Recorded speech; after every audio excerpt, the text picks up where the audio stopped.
Hello and welcome. Today, we're going to jump right into the art of persuasion, but maybe not in the way you're thinking. We're going to look at it as a playbook for making real connections and, actually bringing people along with you.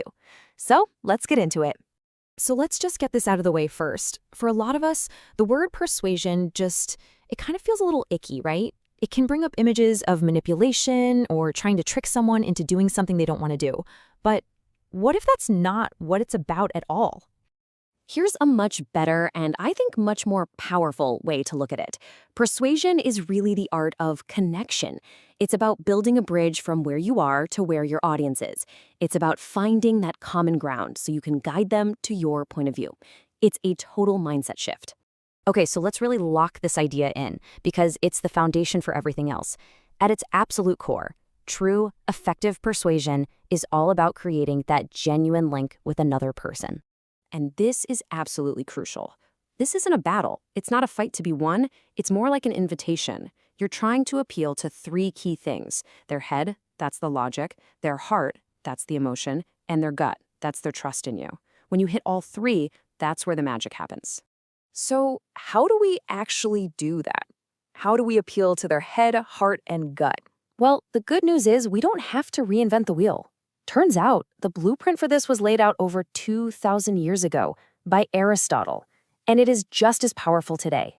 Pillar number one is ethos, and this is all about your credibility. And let me be clear, if your audience doesn't trust you, it doesn't matter how great your idea is, it's dead in the water.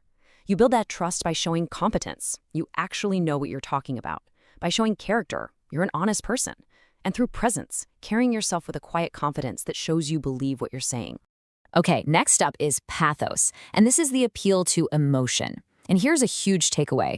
Most people make decisions emotionally and then use logic to justify that decision afterward. Think about that. So you tap into this by connecting your idea to their deeper values, things we all care about like security or freedom.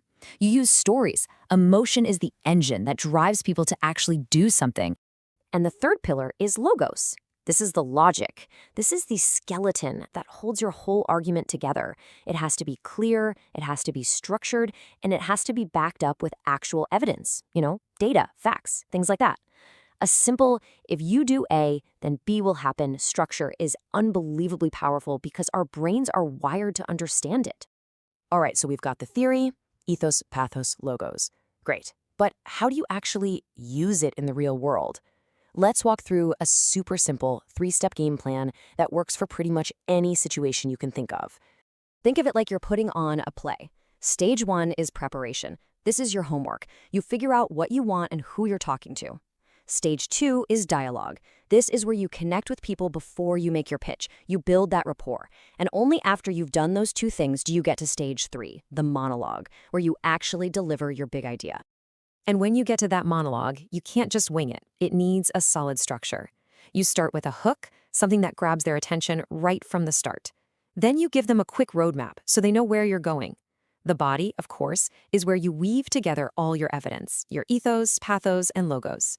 And you finish with a strong conclusion that wraps it all up and gives a clear call to action. Tell them what you want them to do next. Okay, now for the fun part. Let's get into some specific, super practical tools you can put in your toolkit and start using like today. These are the little things that make a huge difference. This one is so simple, but it is a total game changer. It's the shift from I language to you language. Instead of saying, I want to show you my idea, try saying, you're going to benefit from this. See the difference? It's not about you. It's about them and how your idea solves their problem. It instantly makes them lean in. And remember, it's not just what you say, it is how you say it. Your body language is shouting messages whether you realize it or not. Making good eye contact, that builds trust. That's pure ethos. Using open hand gestures shows you're being honest. And your voice, changing your speed, your pitch, and even using a well-timed strategic pause, that can create a huge emotional impact. That's pathos right there. All right, so what happens when somebody pushes back, when they raise an objection? The secret here is to stop thinking of objections as an attack. They're not. They're usually a request for more information. So don't get defensive. Just follow this calm 4-step process. Acknowledge their point. Pause for a second to think. Respond to their actual concern. And then, this is key, confirm that you've answered it for them. It shows respect and builds incredible credibility. Okay, we have gone through a ton of stuff, from ancient philosophy all the way to modern day communication hacks. So let's boil it all down to one final super simple cheat sheet with the biggest takeaways. If you walk away with nothing else, remember these things.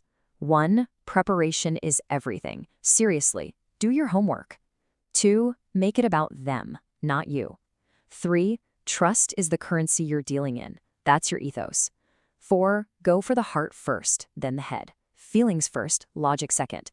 5. A messy argument is a weak argument. Structure is your friend. That's your logos. And finally, never forget that your delivery, how you say it, matters just as much as what you say.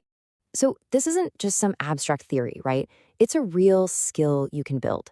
So my question for you is, how are you going to use this? What's the one small step you can take today to start building better, more persuasive connections? Maybe it's just rewriting one email to use you language. Whatever it is, think about it and give it a shot. Thanks so much for joining me.